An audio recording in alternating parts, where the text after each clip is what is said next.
My name is Jacek Bartosiak. Welcome to Strategy and Future.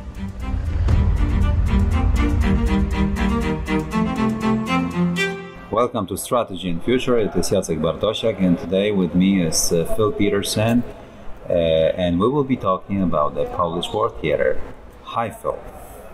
Hello, how are you? And to your listeners. Yes. Actually, we have discussed this privately many times before about the patterns that govern the communication in the Polish War Theater and the maneuvering and deployment. Yeah, I'd like to ask you the question, what is the overriding principle in the Polish War Theater, and what do we mean by this theater? Well, that's a good question. I'm going to ask you what you mean by it. You know, when you look at it from the Russian General Staff's perspective, Poland is probably the critical element in the Western strategic direction of the European Theater of Strategic Military Action, or TVD. Yeah, but in terms of geography, what is the space that we talk about, so that our listeners could understand, the size? Well, I don't think that we need to talk about all of Poland. We really need to focus on the northeast quadrant of Poland. That is the terrain framed by the lower Vistula and the Bug River. That's the key terrain for the Russians, and certainly I think since the creation or resurrection of the 1st Guards Tank Army, the terrain in front of Warsaw, by that I mean the border, the terrain between the Belarus border and Warsaw to the south of the Bug River. And let me pose the question the following way. If you were in the Russian shoes, what sort of strategy and what sort of conduct in operational warfare would you take to knock out Poland in case of any contingency in the Baltic states? Well, I think, first of all, the Russians don't want to have to take on Poland, period. I mean, their first goal would be to avoid provoking conflict with Poland, trying to keep the Poles focused on defense of Warsaw, which is the purpose for the 1st Guards Tank Army. However, if that didn't work, then the Russians the Russian General Staff has a responsibility of launching what I would refer to as a war termination offensive, a operation which would persuade NATO to quit fighting, and that would focus on encircling Polish and NATO forces in the territory between the Bug and the lower Vistula, that is the northeast quadrant of Poland, and holding Warsaw itself at risk. Perhaps being able to drop a few artillery rounds in the courtyard of Parliament. The idea of getting the Poles to quit fighting, because if Poland doesn't fight, there's no place, there's no battlefield by which NATO can fight. Yes, because Poland connects through Suwałki corridor to the Baltic states. And that's why Poland constitutes the operational base for any operations to support the Balts, right? Well, I think that up through 2009, the Russian General Staff believed that. I think that when they saw Sweden and Finland were going to fight with NATO in defense of the Baltic states, that changed their thinking. Now they have to, and as was reflected in the Zapad 2017, where they now, instead of conducting 2 operational landings in the Baltic, they conducted 1, and the other one directed towards Svalbard. The problem became bigger. But in the end, the only way to remove Russians from the Baltic states is via Warsaw or via that corridor. Well, actually, I don't believe that. Okay, I believe that corridor is too narrow. It's so narrow you can close it with artillery fire. So the truth is that corridor has to be widened, and I would suggest widen that corridor by driving through Kaliningrad.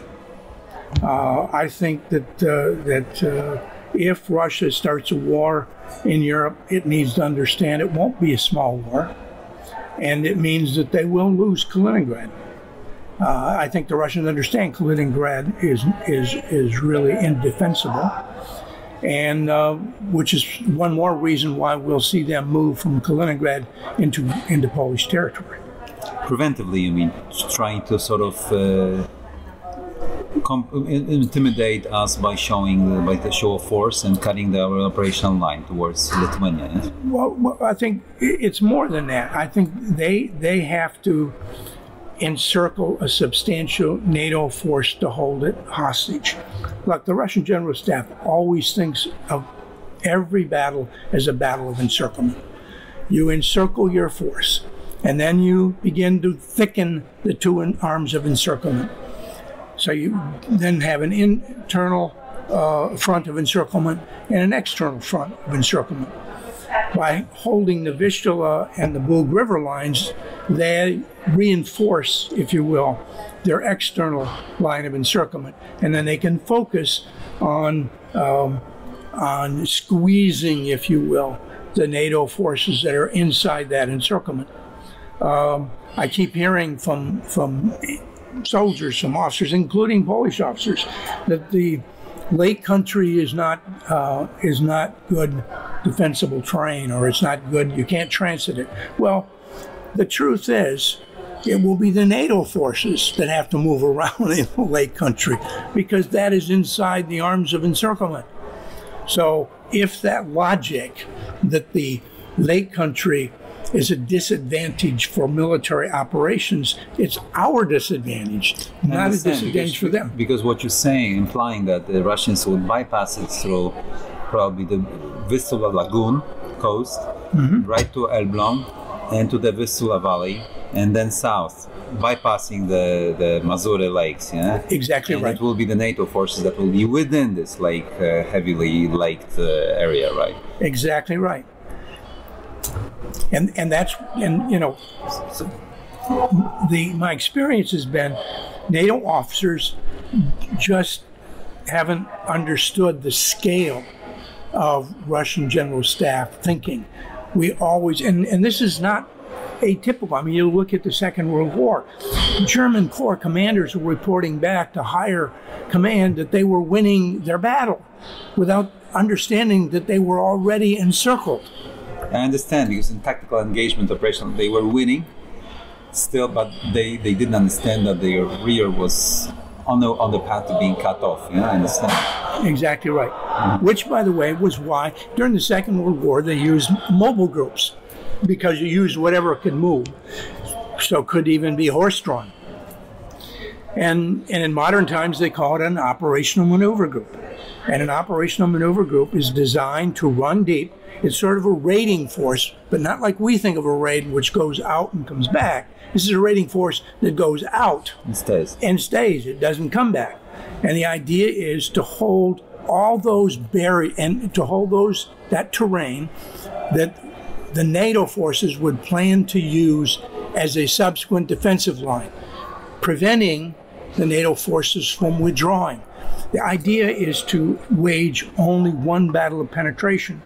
The Russian planners have concluded that at the army level scale, half of all combat casualties occurred during the battle of penetration. So you never want to have to fight it a second time. I understand. And it's very interesting. The Polish terrain allows that. And we can see the track record. And during the Second World War, they started Bagration operation, and they stopped at the Vistula River, and then another one in the winter of 1945, and they stopped at the other river.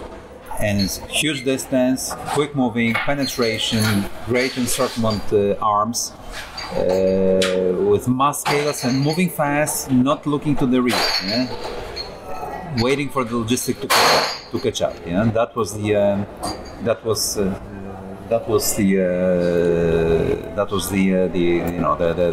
concept. Yeah? Exactly right. Raid deep and let the front catch up with the raid. Yeah. It's interesting. So how would you deploy forces, NATO forces in peacetime, prior to tensions, so that to show to the Russians that we know that they will not be able to deliver this blow, and also to deter, because that's the essence of deterrence. Proper deployment, showing that we know the intentions and capabilities. Well, the first thing I understand the political signaling to our own allies, including the Baltic states and Poland, to put some American troops right where the fighting is going to be. But the real key terrain, in my view, is that terrain south of the Vistula, behind the Vistula, that it would be southwest of Warsaw. So that is your arm, which you can counterpunch with. You can counterpunch to the north, to the south, or to the south, and through the Warsaw bridges as well. Yeah. And what it does is it says, look, we know you can't take Warsaw as a straight-on assault. You're going to have to come south, or you're going to have to go west of Warsaw and cross the river. Now, it's not a big mystery. The Russians always do that every time they come to Poland. Yes. So since it's, but what we're saying is that we read the history books too. Yeah. And it's, by the way, that's why I love, I know you were involved with this, why this new communications hub, new transport hub that you want to put in needs to be constructed not just as another airport and commercial hub, but from the beginning it needs to be planned as a major military infrastructure hub. All the ramps should be military standard wide. They should be, you should actually encourage the Americans to move some of their equipment from the Southwest in the United States to here in Poland, so that all they have to do is get on commercial planes, fly over and get in their equipment, and they're ready. Yeah. And, asking on the same note, but from a different angle, what would be the signs in Belarus or in Kaliningrad that would be worrisome for our planners? I mean, what change of posture or what sorts of preparation by the Russians east of the Bug River or north of the Mazur Lakes should alarm us? Should be alarmed right now. All right, and the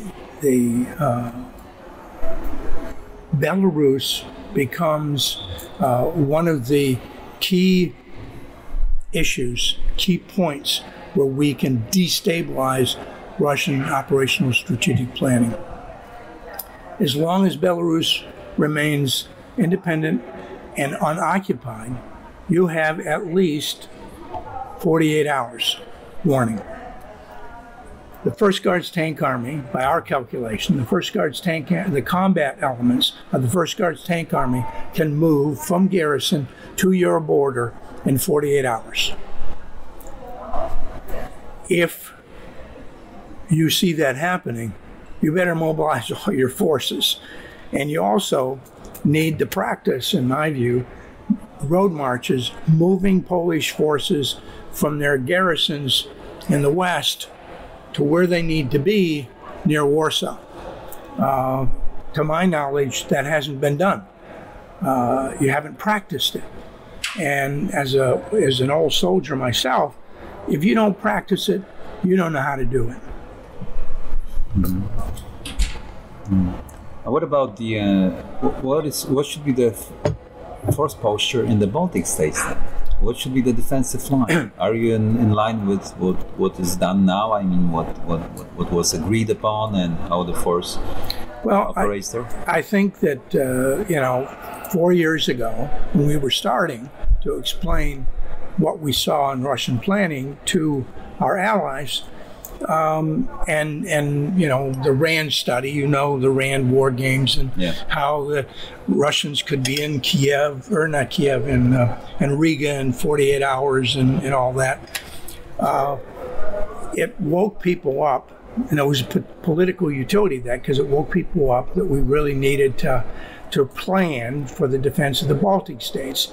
We needed to persuade the Baltic states, the 3 Baltic states, that they couldn't and shouldn't just hunker down and defend their capitals, that they needed to defend their borders, because the most defensible terrain in the Baltic states is along the border with Russia. And there's one rapid corridor through the heartland, through the center of Lithuania, that probably is the only tank country in all of the Baltic states. And so it's good that this, I think it's called the Wolf Brigade, the best brigade in Lithuania, and the NATO battalion are sitting right on that terrain. So I think that what NATO and the Baltic states are doing is the right thing. I'm not particularly in favor of the wheeled vehicles that they have purchased. As you and I have talked many times, I'm a big fan of tracked vehicles, which would lead me to compliment what the Estonians have done, because they have equipped their troops with very good tracked vehicles, and they actually garrison their force right on the terrain that they will need to defend, and is defensible. Remember that the Estonians, with I think it was a single division, held a Russian army at bay for something like 90 days in the Second World War. So the terrain in the Baltic states is defensible, and we need to take advantage of that. We're beginning to move in the right direction. I think that what is key right now is what Poland does. You know, there's a lot of talk of modernizing the Polish armed forces, but I'm not sure that the civilian government has been listening to the military, and it needs to be comprehensive, operational, strategic scale planning. Poland needs not to buy necessarily just equipment, but to understand is buying equipment for a certain purpose that is not just deterrence, but increases Poland's capability for defending itself. So it needs to understand what is necessary and what is our concept for defending ourselves, and then buy the military the equipment they need to accomplish that task. Yeah, a very good summary of these consequential decisions that probably will be made very soon. Thank you, Phil, very much. Thank you. I promise that at Strategy and Future we'll have more conversations with Phillip Petersen, a legendary personality from the Cold War, and a great friend of Poland in those contemporary times. Thank you, Phil. Thank you.